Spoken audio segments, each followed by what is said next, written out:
8:32 de la mañana, estamos de regreso en Altavoz en Vital y en las redes sociales de Tribu Televisión. Nos acompaña el economista César Peirano. Muy buenos días, César, bienvenido a Altavoz en Vital. ¿Cómo estás? Buenos días, Rupi, buenos días, Aarón. ¿Cómo están? Un gusto estar con ustedes. Como sabes perfectamente, hay un cese al fuego en Medio Oriente en esta guerra de 12 días entre Israel e Irán. Como sabes, esto había generado preocupación a nivel mundial porque con la incursión de Estados Unidos podría haber generado también mayores complicaciones y posiblemente una tercera guerra mundial que obviamente no nos conviene a nadie en el planeta. ¿Cómo ves tú esta situación? ¿De alguna forma crees tú que los mercados se están moderando luego de esta decisión de cese al fuego? Sí, efectivamente, la primera reacción del mercado ha sido pues el desplome del precio del petróleo, claro, que lo que ha logrado es, estabilizar un poco los riesgos o las presiones que habían sobre, en el caso de Perú, por ejemplo, el tema de la inflación. O sea, un impacto de un crecimiento tan fuerte del precio del petróleo hubiera llevado a que la inflación inmediatamente se elevara en un rango bastante importante. ¿Por qué? Porque el petróleo es el insumo para el transporte de prácticamente todo lo que se maneja en este país. Además, como sabes perfectamente, al inicio, hace 12 días, cuando empezó el ataque de Israel a Irán, el precio del petróleo incluso se elevó hasta $80 por barril de crudo, ¿no? Exactamente. Y esto sí, obviamente, habría generado complicaciones para el mercado local porque obviamente una buena parte del petróleo se importa para poder refinarlo y venderlo en el mercado local. Así es, y eso impacta, como te digo, especialmente para la gente más pobre en precio de alimentos, porque el componente logístico es uno muy importante dentro de ese precio, y en el transporte público, ¿no?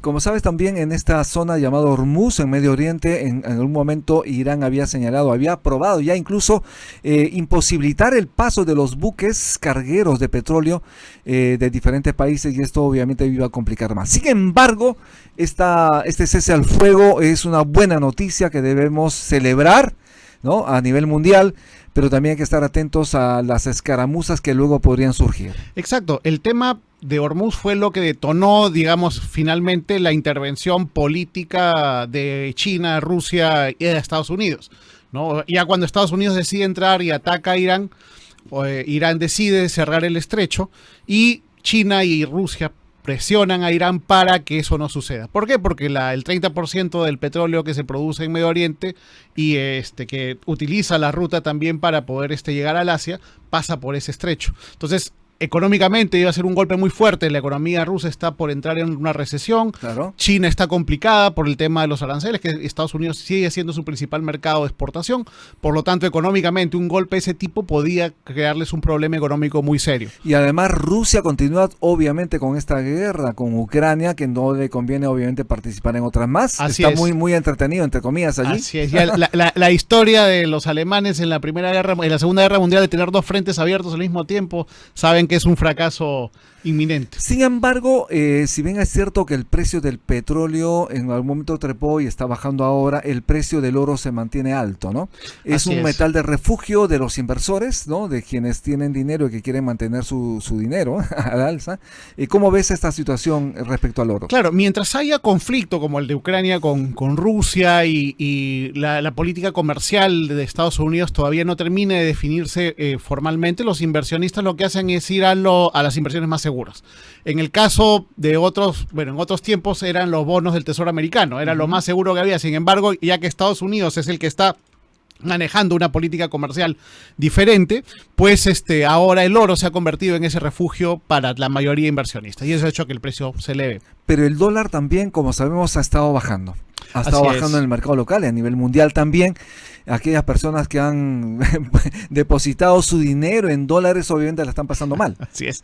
Lo que pasa es que, mira, parte de la política comercial, o sea, tenemos que entender que ya el tema de globalización, partiendo de Estados Unidos como uno de los participantes, está prácticamente acabado. La política comercial que Trump está imponiendo es una negociación bilateral, ¿no?, en la cual ellos tratan de obtener la mayor cantidad de réditos posibles económicos.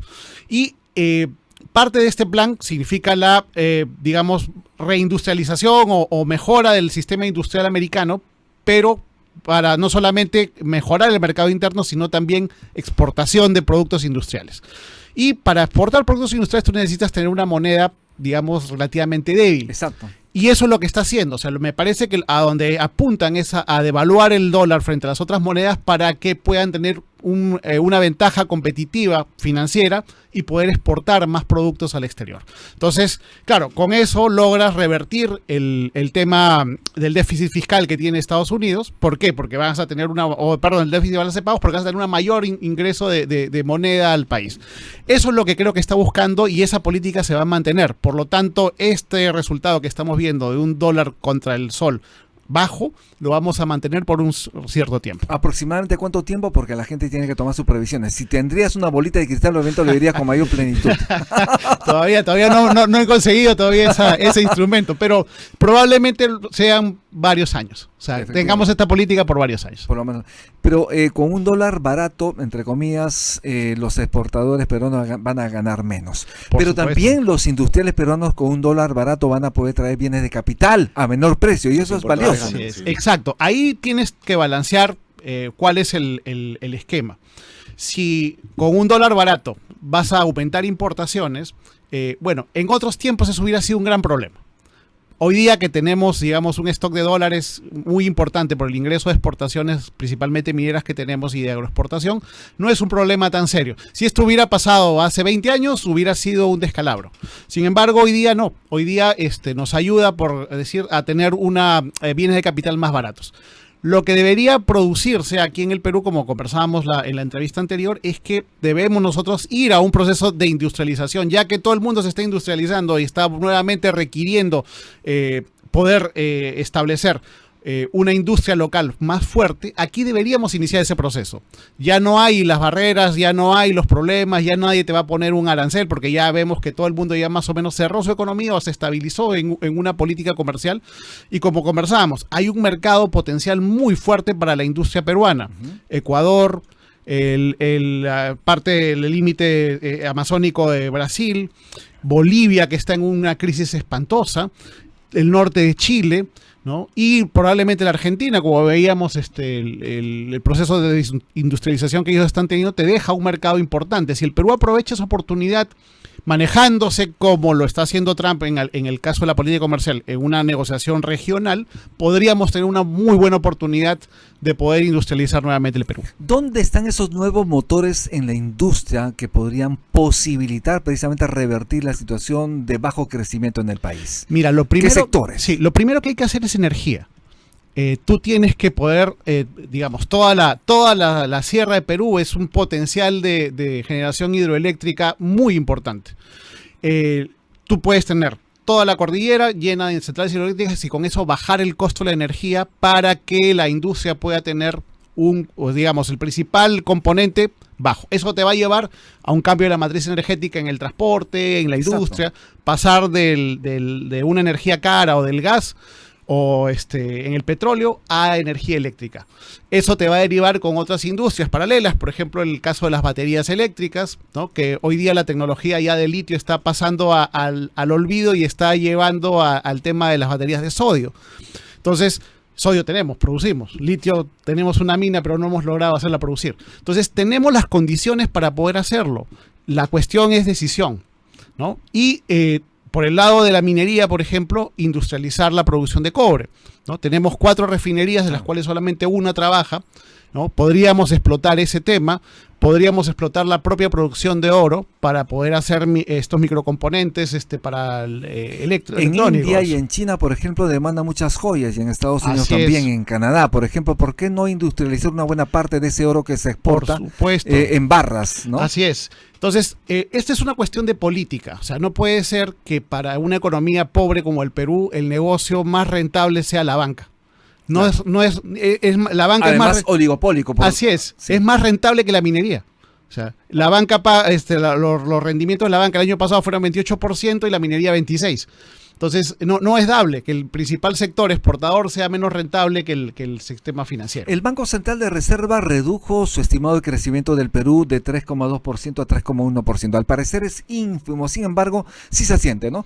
Sí. Este crecimiento, estimado de crecimiento, es aún bajísimo para lo que el Perú debería crecer para generar empleo a más peruanos. 300.000 jóvenes que al año buscan un empleo en el país, que salen a buscar un empleo en el país. Reducir la pobreza, ¿no? Claro, exactamente. Es que ese es el problema.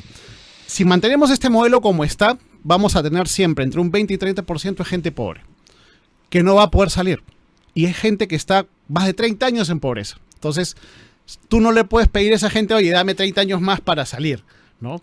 El resultado que vas a tener es que después de unos 5, 10, 15 años, electoralmente ellos respondan. Ajá. Y te van a responder como respondieron en la elección anterior, con Pedro Castillo, ¿no? O con Ahumala, o con cualquiera de ellos. Entonces, si tú económicamente no integras a esta gente al mercado, ¿no? Y la única forma de crear un sistema, digamos, económico en el cual puedas llegar al pleno empleo, o sea, tener a todo el mundo trabajando, es mediante la industrialización. No hay otra forma que se haya estudiado o practicado en el mundo que pueda hacer ese tema. Industrializar el país, muy necesario. Eso lo deberían tener en cuenta los partidos políticos que quieren llegar al 2026. Totalmente. Esa debería ser la principal bandera económica de todos los políticos. Hay que reducir impuestos para eso, ¿no? Que sea más atractivo invertir acá, ¿no? Lo que pasa es que tienes que reducir los costos más que reducir impuestos. O sea, obviamente... El impuesto a la renta. Claro.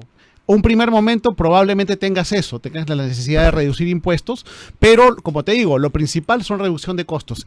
Energía, que es el principal componente para la industria. De repente vas a tener, digamos, en el tema de transporte o con estas obras de logístico, infraestructura que estás haciendo, reduces Correcto. el costo logístico porque reduces los tiempos. Y así vas armando un muñeco, digamos, industrial que te permita poder ser competitivo. Vamos a hablar sobre estos temas más adelante. Ya te agradezco muchísimo, César Peirano, por estar en Altavoz en Vital. Muy amable. Oh, gracias a ustedes por el tiempo. Estuvimos con César Peirano, el economista. Vamos a hacer una pausa en Altavoz en Vital. Estamos en Tribu Televisión, Canal 20, ya regresamos. Ya hablemos.